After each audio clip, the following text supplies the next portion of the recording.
Let's talk executive presence. Probably one of the most ageist, sexist, racist, ableist phrases that we use in leadership and business today. It is so misidentified, and the old definition is really about optics, about how you look, how you sound. They talk about presence and gravitas, and it's about fitting a very specific mold. And I'd argue, who wants to fit that mold? I want you to be you. You want to be you.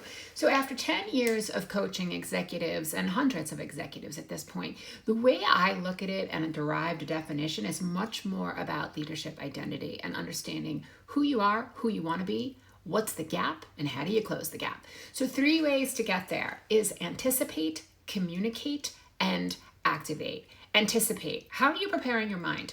Yes, you need to know your material, but you need to be ready and prepared. You need to understand what you're walking into, how you need to think through your self-confidence, maybe even starting to tap into relationships, transparency, and learning how to read the vibes in the room. It's not just about preparing your material. The second is communicate, creating clarity, transparency, trust. How are you moving people towards the shared goal? Last, activate.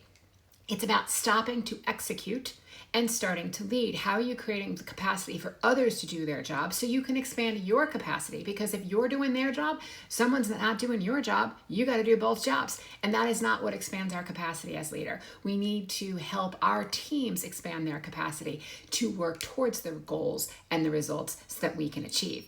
So this framework that I've seen, again, working with hundreds of leaders over the years, is really developed from exactly that, understanding what is it that moves the needle. So I'd love us to move away from this term and start thinking about how we want to think about our own leadership identity, who we are, who we want to be, what the gap is, how we're going to close the gap through a method of mindset and also upskilling. This is the work that we do to become the leaders that we need today. This is the next era of leadership.